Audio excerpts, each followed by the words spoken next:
as a counselor here at Humber, what we do is we provide service to students who are experiencing academic challenges, and often we explore what those challenges are to them and help them work through those challenges or those obstacles to sort of get them back on track so that they can focus on their academics. And often some of those issues can be relationship issues, mental health issues, anxiety, depression. We see a whole range of issues that students present with. And we help them sort of work through that so that they can get back on track. Do you think Humber should raise more awareness towards it?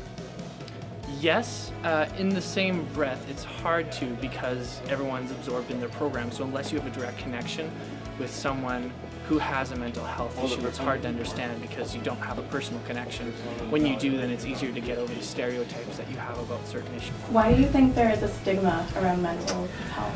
I think people just don't have a lot of information about mental health, and I think that's starting to shift. I think we're seeing a shift in that, especially here in Ontario. I think the government has sort of bought into this and is creating a lot of support for mental health, people with mental health problems, and a lot of information. And CAMH, which is the Centre for Addiction and Mental Health here in Toronto, has really developed a whole advertising scheme to help educate people around mental health. So we see a lot of sort of media personalities and celebrities stepping forth and saying, yeah, I've experienced a mental health problem, I'm living with a mental health problem, there is treatment, and you should seek that treatment.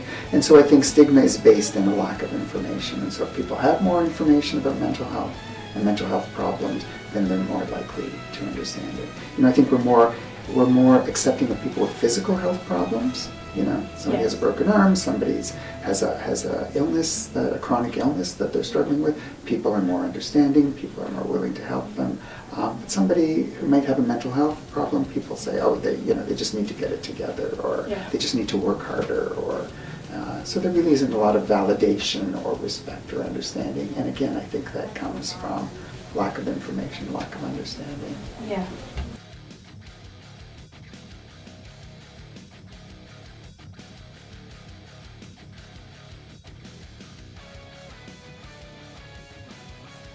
We should have a second reading week in the fall. Sure. A week? No. A couple days would be nice. The reason why I say that is because the program's packed as it is. I went to a school previous to this, and it was spread out more, and that was tough. This is like a couple weeks shorter than that. The semester's here at Humber, and so I honestly don't really see fitting in a whole week for that. So. Okay, thank you. Do you think Humber College would consider having a fall reading week, in your opinion? Yeah, it is something that I've heard about. There's always been this a lot of talk about that, and several colleges and universities are doing that. And to celebrate student success and mental health. Yeah, and students often have transferred from a college or university who offer that, and are really surprised that we don't, and have talked about how important that is for them. We do have a new president here now. It's coming up to his second year, and so that may be something that may be offered, but at this point, there isn't. Okay. Is that something else that you didn't ask about? And this ties in with stigma, your question about stigma. Yeah. And I don't know if you're aware of this, and this isn't so much something that we offer to students, but it's offered to faculty and staff here at Humber, and it's something called Mental Health First Aid. And it's a 2-day training, and it's really presented to eliminate stigma. So what it does is it provides information on a variety of mental health disorders and mental health problems. And so we cover substance abuse disorder, we cover anxiety, mood disorders, so that's depression, bipolar disorder, and we cover a psychotic episode. And so this is something that's being sort of rolled out to all faculty. In fact, I'm presenting 2 days next week to really help educate them around mental health and mental health problems. And it's called Mental Health First Aid because it's about identifying signs of symptoms and then connecting that individual with resources.